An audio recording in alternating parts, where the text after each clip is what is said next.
Meus irmãos, ao reler o admirável Sermão do Monte, que nós conhecemos, eu creio que todos aqui já têm ouvido falar sobre o Sermão do Monte, nós podemos, irmãos, perceber com a graça de Deus, como de fato esta graça, ela esteve presente, nos lábios falados, na exposição de princípios tão ricos do Senhor Jesus.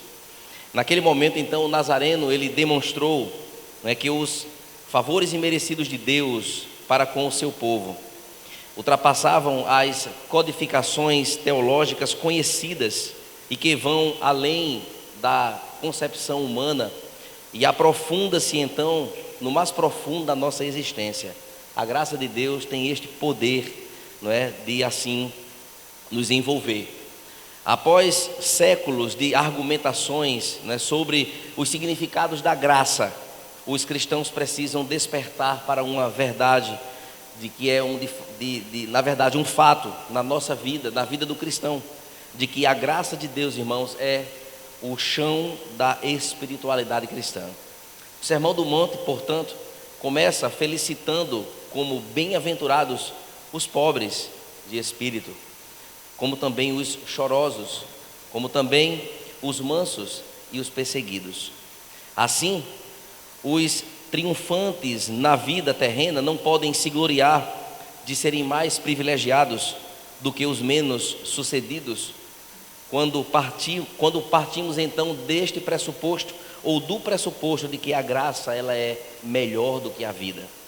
Assim, irmãos, a graça revela um Deus que se caracteriza e se apresenta de uma forma maravilhosa na vida de cada um de nós. Essa graça que assim se apresenta, ela apresenta então esse Deus que permanece intervindo e alcançando os seus. É uma graça também que continua na execução da missão de Deus, um Deus que está em missão no mundo, como também uma graça que nos constrange na sua grandeza e do seu favor imerecido, e nos surpreende por nos despertar e observar a bondade com que essa graça ela nos envolve sem nenhuma contrapartida. Assim, irmãos, porém nós somos orientados a crescermos nela, visto que é poder para nos transformar aqui nesta vida presente, como também para estarmos vivendo e buscando sempre viver a semelhança de Cristo, como exemplo para as nossas vidas e no auxílio para que neste processo chamado santificação, essa graça presente, ela de fato assuma um papel preponderante de orientação para as nossas vidas. Diante dessas verdades, irmãos, grandiosas, eu queria convidar você a abrir o texto bíblico em 2ª carta de Pedro, no capítulo 3, versos 17 e verso 18. Vocês podem ficar sentados mesmos, como vocês estão. Vós, pois, amados, prevenidos como estáis de antemão, acautelai-vos, não suceda que, arrastados pelo erro destes insubordinados, decaiais da vossa própria firmeza. Antes, crescei na graça e no conhecimento do Senhor e Salvador Jesus Cristo. A Ele seja a glória, tanto agora como no dia eterno. Amém? Vamos orar ao Senhor, baixe sua cabeça, feche seus olhos, vamos pedir ao Senhor a ajuda dEle neste momento. Santo Deus e Pai eterno, nós te damos graças, Senhor, pela vida, te damos graças, ó Deus, pela oportunidade de te servir e te adorar. Te damos graças, Senhor, por esta tua graça bendita, que sem exigir nenhuma contrapartida nos envolveu de forma maravilhosa e tremenda.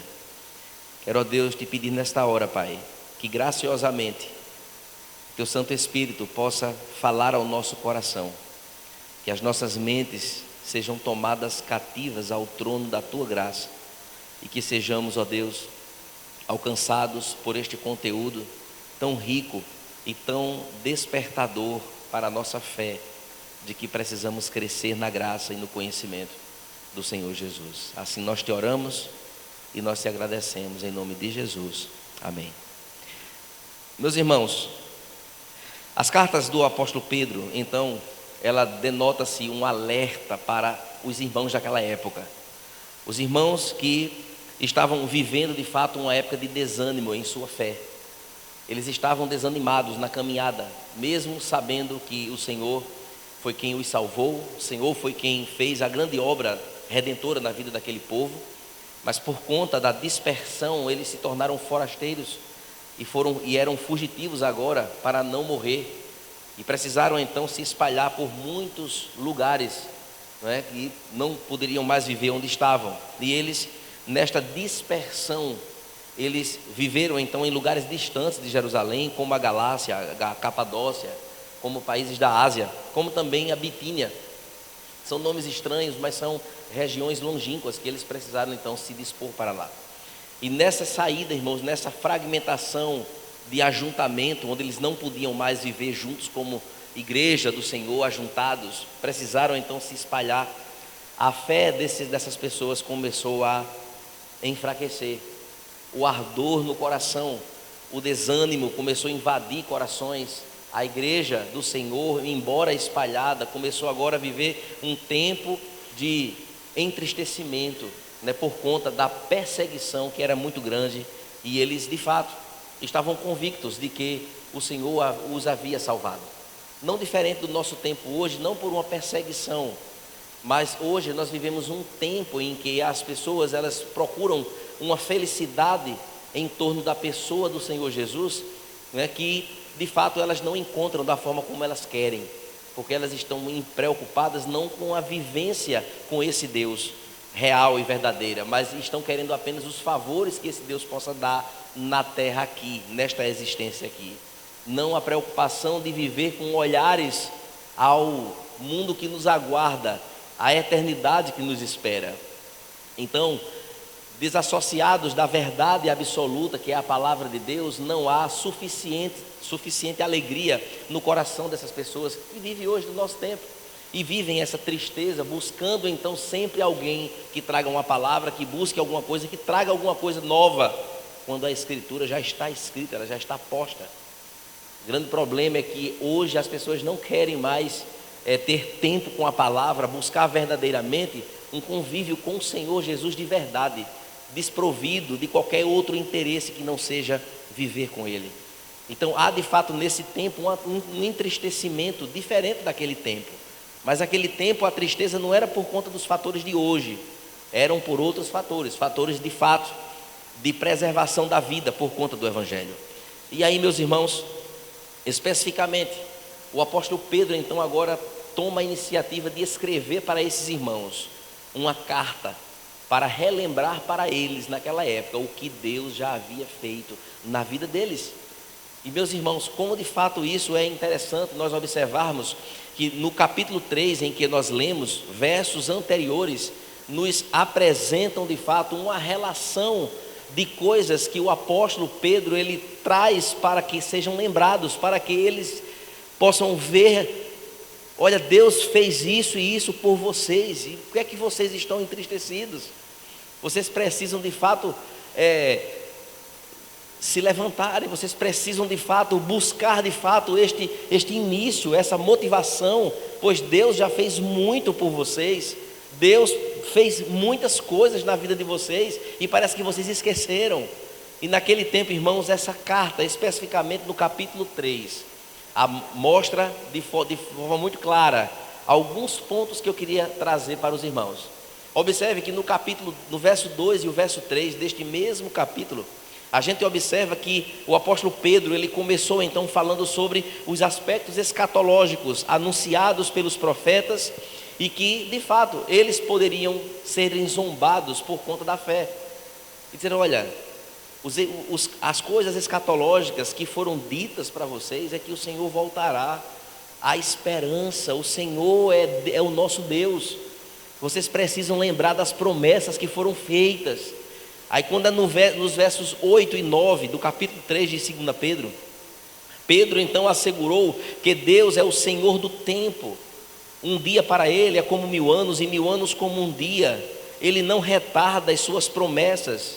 E estas palavras, irmãos, pretendia-se então que elas penetrassem no coração daquele povo para que eles relembrassem e eles reagissem ao desânimo que estava pairando no coração deles. E essas palavras, irmãos, parece que elas servem para nós hoje. Parece que o apóstolo Pedro estava escrevendo para a igreja de forma atemporal. Observe que no verso 11 do capítulo 3, ele os chama a viverem uma vida santa e piedosa. Olha, preste atenção, vocês precisam viver uma vida santa e uma vida piedosa.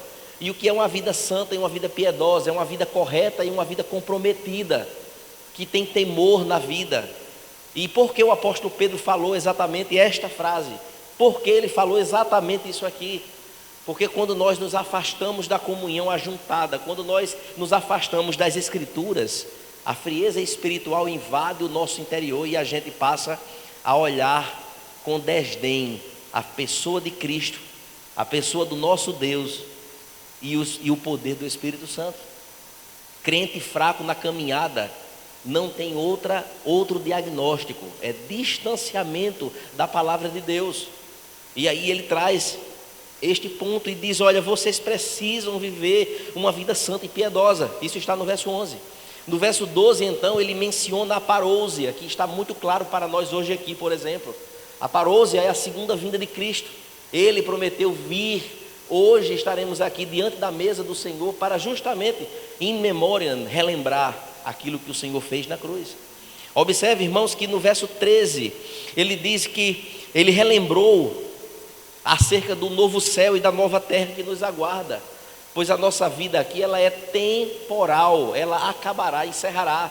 Todos nós aqui temos data de validade. Nós só não conhecemos quando é essa data, mas o Senhor já sabe. Um dia os nossos olhos se fechará para essa realidade, para o povo lá também. Mas o que é que nos aguarda? O grande dia da glorificação, onde novos céus e nova terra nos espera. E nós não podemos esquecer disso. Eu não posso apagar da minha existência algo que o Senhor plantou como esperança viva no nosso coração. Mas o apóstolo Pedro, ele continua. Nos versos 16 e 17, ele alertou o cuidado para que não dessem brecha para deturpadores da palavra de Deus, para que eles não fossem arrastados da posição segura da fé onde eles já chegaram. E isso significa dizer, irmãos, que nós precisamos estar com os nossos olhos muito abertos. Eu preciso estar de fato ligados a uma teologia correta. Não é a lives que não tem valor algum espiritual, apenas blá blá blá que tem hoje na internet. E as pessoas optam por serem doutrinadas por falácias, por coisas que não têm nenhum respaldo bíblico, não tem nenhum tipo de substância teológica bíblica, é só movimentos. E este alerta, o texto dá para nós hoje aqui. E naquele tempo não era com internet, que não existia, mas haviam os deturpadores para chegar e plantar doutrinas distorcidas daquilo que eles tinham aprendido. O apóstolo Pedro faz um alerta para eles. E finalmente, irmãos, no verso 18 que nós lemos, ele apresenta um desejo. Ele apresenta um desejo muito claro, que ficou muito bem apresentado.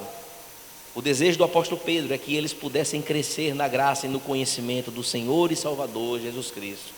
E é sobre este ponto, queridos, que eu queria aqui trazer algumas coisas importantes para que nossa reflexão essa noite pudesse então tomar este corpo de entendimento acerca desta graça bendita e deste relacionamento de conhecimento com o Senhor Jesus, que nós precisamos nutrir todos os dias da nossa vida.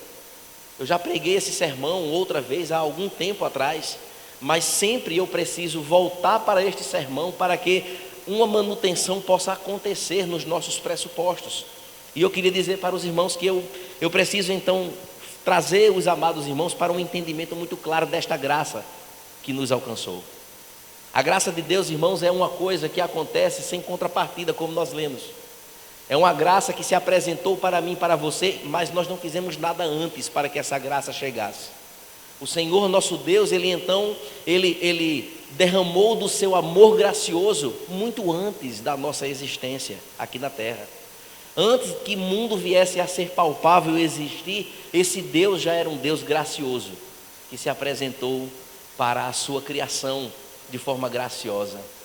E observe, queridos, que se nós observarmos a implementação da graça de Deus em aspectos práticos, nos leva a perceber, numa análise bíblica, a sua ação soberana obedecendo uma ordem cronológica, uma ordem de fatores. E isso, irmãos, é algo extremamente poderoso, maravilhoso e constrangedor para quem tem esse entendimento. Meus irmãos, antes de qualquer coisa, o Senhor já fez tudo. Antes de você existir, Ele já providenciou tudo na sua vida. Ele não nos deve nada, absolutamente nada. Ele não é devedor de ninguém aqui. Muito pelo contrário, eu preciso, sabendo dessas verdades, olhar para Ele e dizer: Senhor, eu quero a Tua misericórdia, Senhor. Me acolha na Tua graça, na Tua misericórdia. Essa deve ser a nossa oração. Eu preciso olhar para este Senhor, entendendo que esta ordem de fatores, ela se apresenta em todas as partes da Escritura. Quando esse Deus, então, Ele abençoou o seu povo. O povo não teve que fazer nada antes para que essa graça chegasse na vida deles. Observe o decálogo, os 10 mandamentos. Os 10 mandamentos está lá, muito bonito, muito organizado e vale até hoje. Não foi abolido. Serve de regra para a vontade de Deus para com o seu povo. Mas observe, irmãos, que os 10 mandamentos, eles trazem para a gente essa instrução maravilhosa, útil demais, em Êxodo capítulo 20. Que antes do primeiro mandamento, que é no verso 3, o verso 2 traz um prefácio para a gente poder entender o que é essa graça, como é que ela se comporta na vida da instrução de Deus para o seu povo. Observe, meus irmãos, que no verso 2 de Êxodo 20, acontece ali um prefácio, um texto preliminar que o Senhor Deus, Ele então se apresenta. Antes dele dizer os 10 mandamentos que o povo deveria obedecer, Ele chega de forma graciosa e diz assim para o povo de Israel, para o seu povo: eu sou o Senhor, e eu sou o Deus de vocês, que tirou vocês da terra do Egito. Ou seja, eu já fiz algo grandioso na vida de vocês. No verso 3 agora, ele começa agora a trazer os 10 mandamentos que o povo deveria obedecer. Ou seja, Deus faz primeiro para depois exigir algo. Essa graça se apresenta de uma forma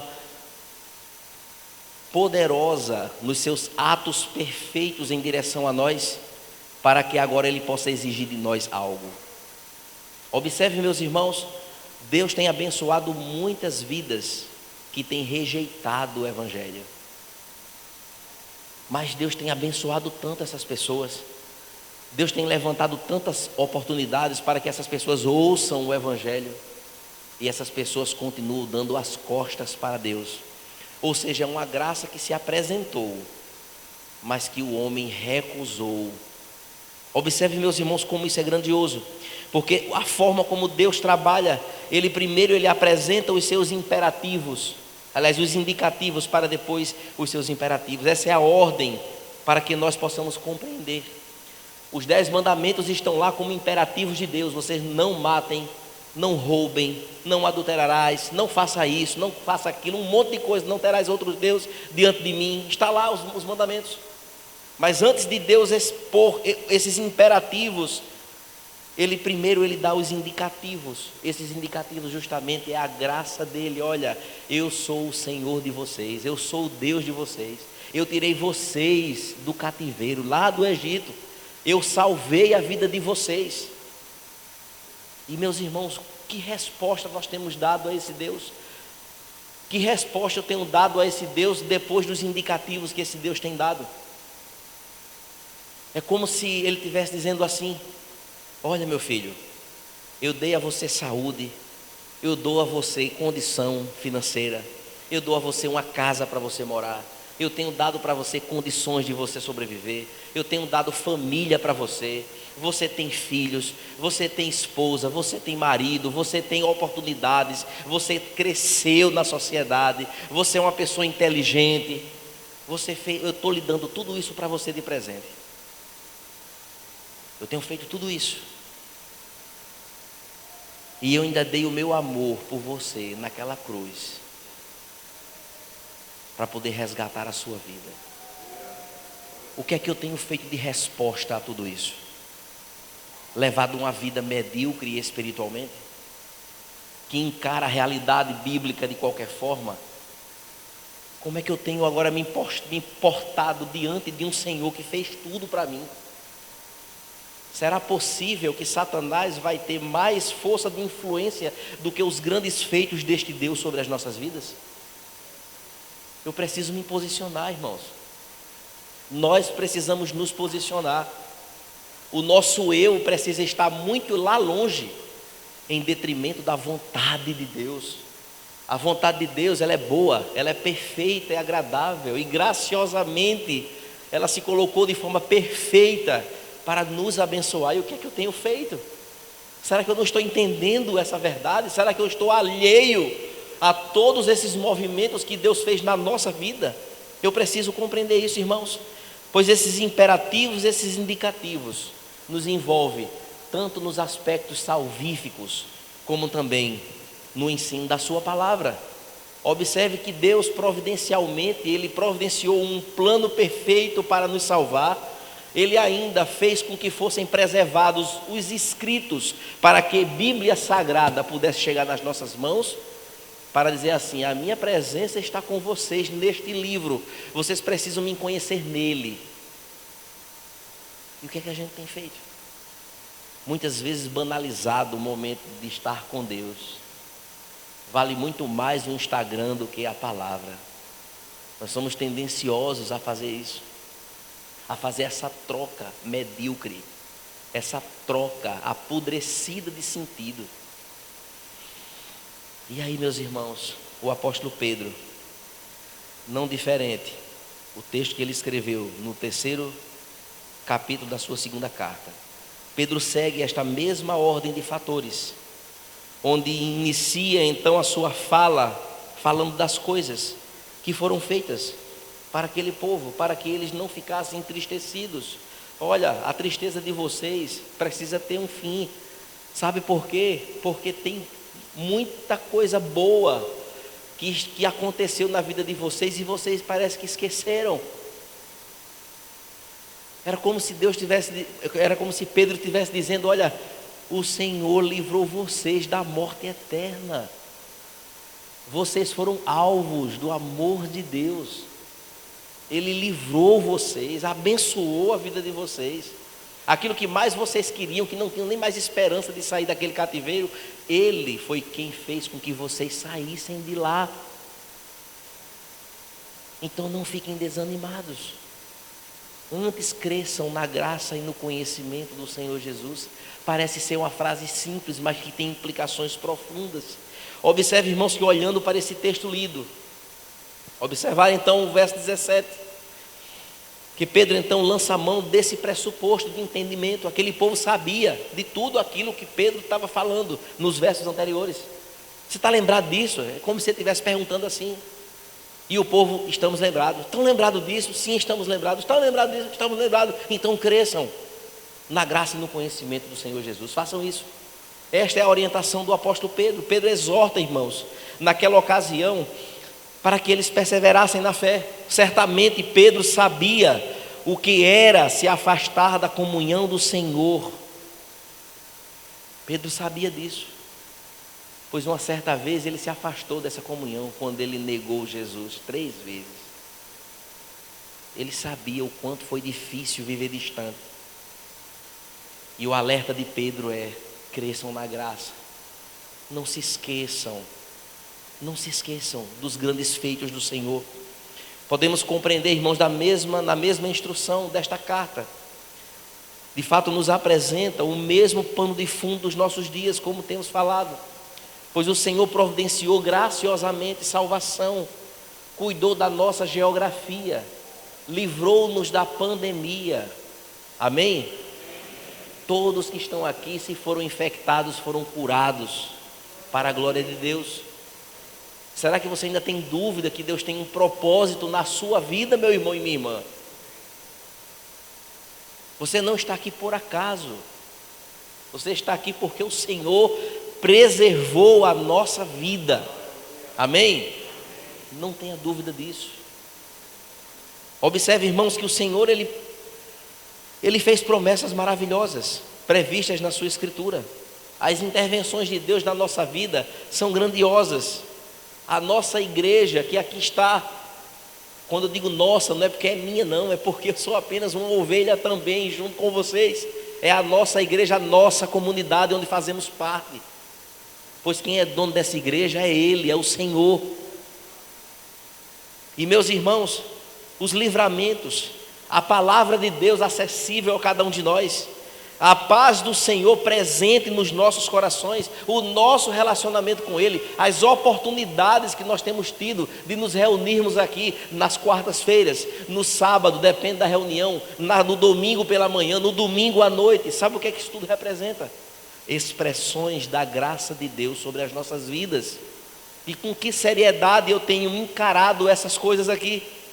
Será que eu tenho tratado isso aqui com o valor devido? Será que eu tenho cuidado da minha salvação com um valor devido? Será que eu tenho olhado para a igreja onde eu faço parte com o valor devido? Será que eu tenho observado os grandes feitos de Deus em me livrar da morte, muitas vezes, com o valor devido?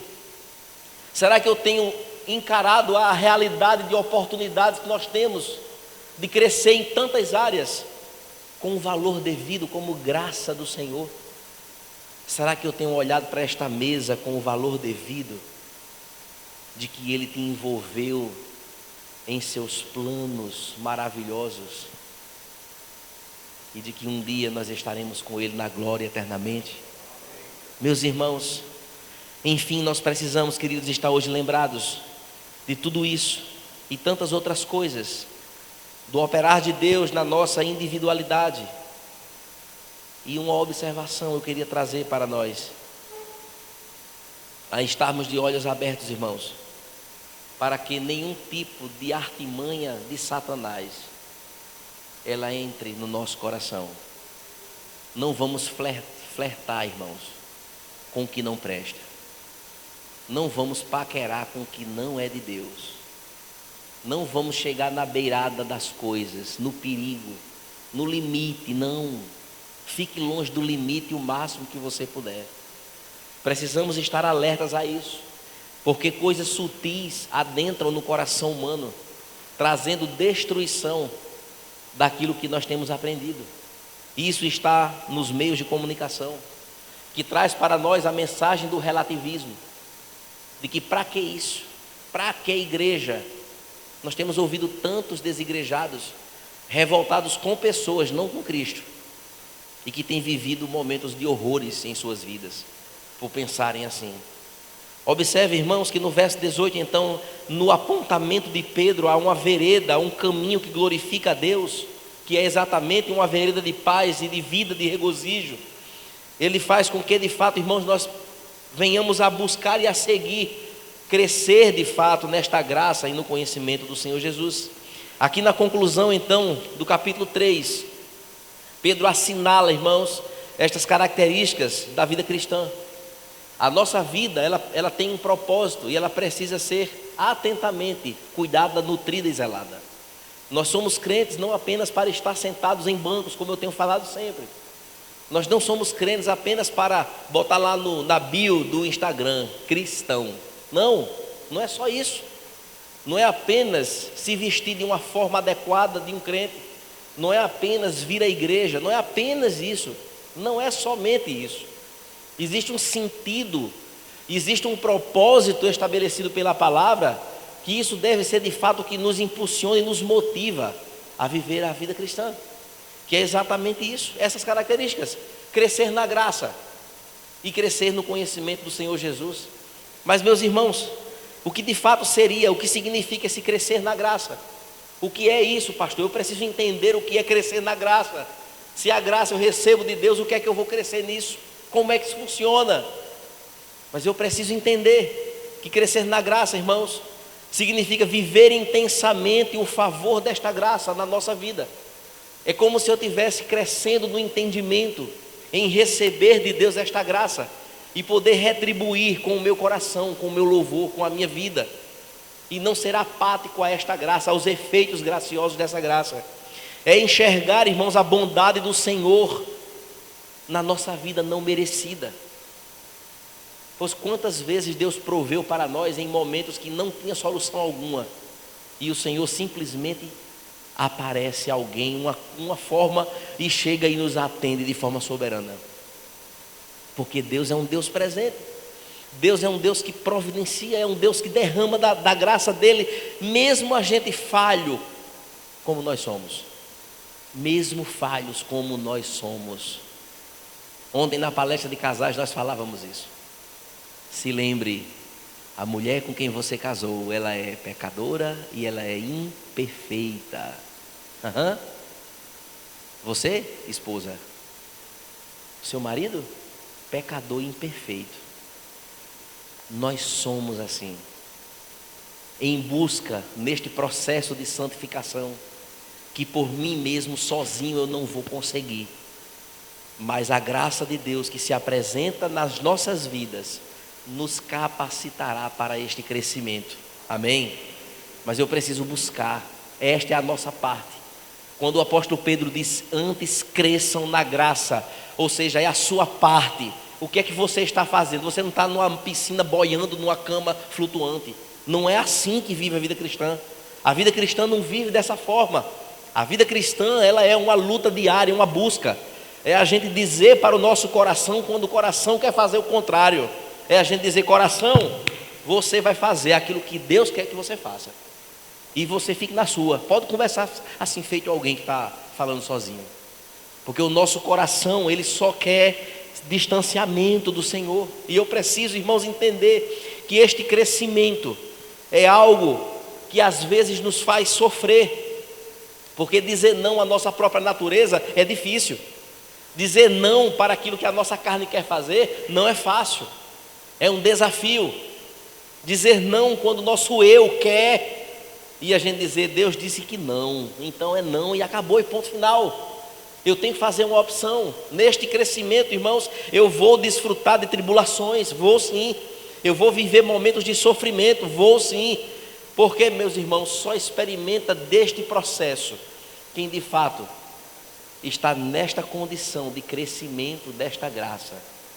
Eu só vou entender isso. Eu só vou dizer sim para o Senhor no dia do Senhor, quando eu compreender plenamente o significado disso na minha vida. E aí, meus irmãos, é um exercício individual. Não é um exercício do pastor para a igreja, não. É um exercício que cada coração aqui presente precisa fazer. Eu preciso entender que a graça de Deus, ela se apresentou para mim e requer de mim responsabilidades. Observe, meus irmãos, que diante disso, o apóstolo Paulo então traz como um fato, ao esgotar todos os seus recursos, trazendo esta lição numa escola da graça, que a sua carta se torna uma lição para aquelas pessoas, para que eles vivam de fato isso.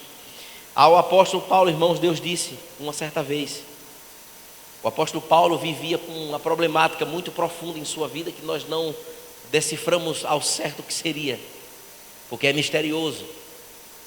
Mas o Senhor nosso Deus falou com ele e disse, meu filho, a minha graça te basta, é o suficiente, para que você não se ensorbebeça. Eu vou deixar esse espinhozinho na sua carne, para você viver a vida toda lutando com esse espinhozinho, porque se eu tirar, você vai se ensoberbecer. Será que Deus não colocou um espinhozinho na nossa carne? Será que não tem alguns espinhos importantes neste processo de crescer na graça? E isso, irmãos, era o apóstolo Paulo, um homem extremamente usado por Deus em muitas coisas. Se com o apóstolo Paulo foi assim, imagine comigo. Então nós precisamos, irmãos, é nos render a esse Deus, render a este Senhor e dizer, Senhor, a minha vida está em tuas mãos. Eu quero crescer na tua graça, Senhor. Eu quero entender isso, eu quero me aprofundar nisso. Crescer na graça, irmão, significa tornar-se mais semelhante ao Senhor Jesus, conforme a sua palavra, ela nos orienta. E nós receberemos a graça necessária para isso, conforme João 1,16. Porque todos nós temos recebido da sua plenitude graça sobre graça. Davi, meus irmãos, também, ele viveu essas experiências de forma tão profunda, que escreveu maravilhosas declarações de adoração e de reconhecimento a esse Deus, a esse Senhor tão grandioso e maravilhoso. E uma certa vez ele escreveu no Salmo 66 e o verso 3: porque a tua graça é melhor do que a vida, e os meus lábios te louvam. Isso, irmãos, tem um sentido profundo na nossa vida. Quando o nosso coração entender que a graça do Senhor, que a graça dele é melhor do que a vida, então as nossas guerras terrenas, elas são minimizadas, porque não é mais o que nos fascinará. O que nos fascinará é a grandeza desse Deus gracioso. Assim, meus irmãos, a graça de Deus é melhor do que todas as coisas que a vida é capaz de proporcionar, porque a tua graça, parafraseando, é melhor do que a nossa saúde. A graça do Senhor é muito melhor do que recursos financeiros. A graça do Senhor é melhor do que toda e qualquer prosperidade terrena. A graça do Senhor é melhor do que qualquer oportunidade. A graça do Senhor, irmãos, é muito maior e melhor do que as nossas aspirações profissionais. De fato, em resposta a essa graça, eu preciso louvar a esse Deus. E aquilo que o Senhor reservou para nós aqui nesta terra vai chegará nas nossas mãos, mas com um propósito estabelecido, não é para o nosso bel prazer. Quanto mais Ele nos dá, mais Ele cobrará de nós ações que sejam compatíveis com o que Ele tem nos dado. E isso precisamos entender e compreender. O Senhor nosso Deus, irmãos, Ele então, ao receber de Davi, nós podemos observar nesta declaração Davi como alguém poderoso, um homem rico, um homem rei, alguém que tinha autoridade soberana sobre todas as coisas. Dinheiro para ele não era problema, condição de status para Davi não era problema, mas Davi compreendia que paz, felicidade e comunhão com o Eterno são dádivas da graça de Deus, para que ele pudesse então viver de forma plena. Observe, irmãos, que crescer no conhecimento, esta é uma frase mais fácil, é mais prático, porque o conhecimento, muitos se adentram e mergulham em livros de teologia, como também na Bíblia Sagrada, primeiramente, e lá nós, de fato, incontestavelmente, nós iremos encontrar Jesus nas palavras. Nós iremos encher o nosso intelecto de conhecimento. Nós iremos então encher o nosso imaginário dos cenários apresentados, de tudo isso com muita grandiosidade. Mas crescer no conhecimento, irmãos, sem a graça de Deus junto a esse conhecimento, é de fato uma arma terrível para a nossa fé. Eu preciso conhecer, mas eu preciso de graça sobre a minha vida para poder viver o conhecimento de Jesus. Eu preciso então, queridos, entender que a graça sem esse conhecimento pode ser apenas uma fase experimental muito superficial. Na verdade, o apóstolo Pedro, ele faz essa combinação desses dois elementos como uma ferramenta maravilhosa para edificar outras vidas, edificar a igreja, edificar as nossas vidas. Nós somos, irmãos, desafiados a nos apegarmos ainda mais a esta palavra a todo momento, todos os dias. Quanto mais nos alimentamos da palavra, mais crescemos na graça e no conhecimento do Senhor Jesus. Assim sendo, irmãos, quanto mais nós conhecemos a Cristo, mais crescemos na graça do Senhor Jesus. É algo extremamente interligado, é algo extremamente conecto. Não se trata apenas de conhecer o dogma, o entendimento, as regras, conhecer o que está escrito, não é apenas isso, mas é ir muito mais além, é conhecer uma pessoa. Essa pessoa é o meu Salvador que morreu para me salvar, é conhecer profundamente na intimidade, é conhecer na vivência, na dependência, em crer naquilo que eu não estou vendo, mas que o Senhor, que é o meu Deus, que é o meu Salvador, Ele se apresenta como um condutor na minha vida. Não se trata, irmãos, de reconhecer uma pessoa, mas a pessoa bendita do Senhor Jesus, aquele que de fato nos chamou para a sua maravilhosa luz. Assim, meus irmãos, olhando para esses dois elementos, graça e conhecimento, eu preciso entender que isso precisa redundar em algo muito importante, na firmeza da nossa fé. Precisa desaguar em ações práticas, vividas, que demonstram de fato o que de teologia nós temos. Não adianta tanta teologia sem ter graça, sem ter o reconhecimento de quem Jesus é e a importância do valor devido que Ele tem nas nossas vidas. Meus irmãos, a presença do nosso Deus, ela é indispensável. A presença de Jesus na nossa vida, ela é indispensável. E eu não tenho como viver isso se eu estou desprovido de conhecimento de quem é o Senhor. E eu estou desprovido automaticamente da graça bendita. Desfrutar desta graça, ou crescer nesta graça, irmãos, não é apenas falar bonito.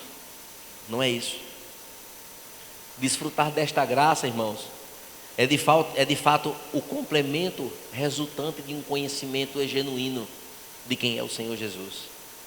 É eu ter um testemunho de acordo com o conhecimento que eu tenho do Senhor Jesus. É de fato eu ter uma vida e uma conduta de acordo com a vontade do Senhor Jesus. Eu fui chamado, você foi chamada. Você foi chamado para que nós vivêssemos e sendo imitadores de Cristo. Nós fomos chamados para viver a seguinte ideia: se fosse Jesus, como era que Ele ia resolver isso aqui? Se fosse Jesus, se você, esposa, fosse casada com Jesus, como é que você trataria Ele? Marido, se na sua casa, na hora da discussão com a esposa, Jesus estivesse lá sentado na mesa, lá olhando só para você, como era que você se comportaria? É um conhecimento da pessoa bendita, banhado com esta graça gloriosa, que tanto nos salvou como nos sustenta. E eu preciso responder a isso. De que forma? Olhando então, irmãos, para todas essas verdades, esses pressupostos.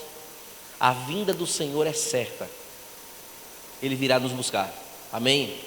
Ele vai vir. Podemos afirmar, irmãos, isso pela palavra de Deus e crer pela fé. Eu digo pela palavra e creio no coração. Ele virá nos buscar. Estamos falando, irmãos, do ápice mais glorioso que o mundo verá. O mundo, de fato, vai ver o maior acontecimento, o desfecho de todas as coisas existentes, onde as riquezas humanas e materiais e todas as coisas que o mundo proporciona perderão o sentido e o valor quando o céu se abrir e o Senhor se apresentar como o Senhor de tudo, e que agora Ele vai recolher os seus. Assim, meus irmãos, a Bíblia informa como é que nós devemos esperar esse momento. Eu preciso esperar esse momento enquanto vida eu tiver aqui, conhecendo cada vez mais o Senhor Jesus, crescendo na graça que Ele derramou sobre o nosso coração. Assim, nós precisamos preservar no nosso coração esses pressupostos. Precisamos de fato, irmãos, crescer na graça e no conhecimento do Senhor Jesus, para que nós possamos viver aqui e agora de maneira santa e piedosa. E viver de maneira santa e piedosa é viver de uma forma correta e comprometida. Viver de forma correta diante da palavra e comprometida com as coisas do Senhor. Isto é ser piedoso. Alguém piedoso não está aqui neste ponto relacionado a fazer piedade para as pessoas. Não é isso. Ser piedoso não é pegar do seu dinheiro e dizer: eu vou dar aqui feira, remédio, tal, vou ajudar um a outro. Tudo isso é importante. Mas o piedoso que está se falando aqui é alguém que reconhece a graça do Senhor, é alguém que tem temor a esse Senhor, é alguém que é comprometido e interessado pelas coisas desse Senhor. E eu não preciso dizer quais são as coisas desse Senhor para que nós possamos aqui ganhar tempo. Eu não preciso elencar. Mas como é que eu faço para viver isso? É uma vida de leitura bíblica, é uma vida de meditação na palavra. Vamos aprender, irmãos, a ler a Escritura, não apenas como um jornal, mas é ler a Escritura de forma sistemática, extraindo dela as lições que o Senhor quer falar conosco naquele dia, naquele momento em que eu estou lendo. Viver uma vida piedosa, irmãos, está totalmente ligada a uma devoção em que faz com que o coração seja quebrantado e obediente ao que a palavra ensina. É viver de fato os parâmetros da verdade absoluta, é ter de fato Deus como Senhor na nossa vida e amar ao nosso próximo como a nós mesmos, assim como a palavra diz. É de fato, irmãos, vivermos a companhia do Senhor e viver em harmonia familiar. Maridos, tratem bem suas esposas, muito bem, carinhosamente, amorosamente, mesmo como nós estávamos dizendo ontem aqui, mesmo diante daquelas cobranças que são chatas, né? Amemos, fomos chamados a isso, em toda e qualquer situação. Esposas, amem seus maridos, sejam dedicadas, diligentes naquilo que o Senhor deu a vocês. Filhos, honrem os pais de vocês. O Senhor mandou que isso acontecesse. Pais, não aborrecei os vossos filhos, antes tratem de forma exemplar. Os filhos precisam ver os pais abraçando, com gestos de amor, de carinho, de respeito. Isso vai refletir positivamente na vida dos nossos pequenos. Falávamos ontem isso aqui. E assim, meus irmãos, nós vamos, com a presença de Deus na nossa família, crescer nesta graça, neste conhecimento do Senhor. E assim, queridos, precisamos estar com os olhos firmes nele, com os olhos firmes no Senhor sempre. E algumas perguntas eu queria fazer para que a gente pudesse encerrar aqui a nossa parte. Como está, irmãos, nossa caminhada em crescer na graça e no conhecimento do Senhor Jesus?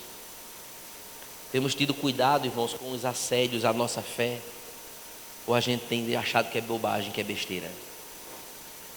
Em que nível, irmãos, de profundidade está a nossa intimidade com o Senhor? Será que nós temos orado com fé e temos visto Deus responder? Isso é tão bom quando acontece. É maravilhoso quando essa relação ela está afinada, quando os propósitos de Deus, independente da minha oração, porque minha oração não vai mudar o coração de Deus, mas há coisas reservadas que eu precisarei orar para que o Senhor faça. Ele escolheu assim. Então, como é que nós temos vivido o nosso tempo? Como é que tem sido? Pedro conclui, irmãos, a sua epístola com uma doxologia maravilhosa, o finalzinho do verso 18, quando ele diz: a ele seja a glória, ou seja, a razão da nossa existência, tanto agora como no dia eterno. Jesus, irmãos, é o centro da carta do apóstolo Pedro, é o centro da palavra de Deus toda, da Bíblia. Jesus é o centro, irmãos, da nossa história. Ele é o dono da eternidade. O Senhor Jesus é o centro da sua igreja aqui. Amém? Que venham os anos, que venham os tempos. Se chegar o dia da nossa partida, que possamos partir certos de que os braços dele nos aguardam na eternidade. E se não, ele vai vir e nos buscará para estarmos eternamente com ele. Que tenhamos, irmãos, firmeza neste crescimento da graça e no conhecimento do Senhor Jesus, porque dele, por meio dele e para ele são todas as coisas. A glória vem dele, retorna para ele. Que ele seja glorificado na minha vida, seja glorificado na sua vida, na vida da igreja e para todos sempre. Amém.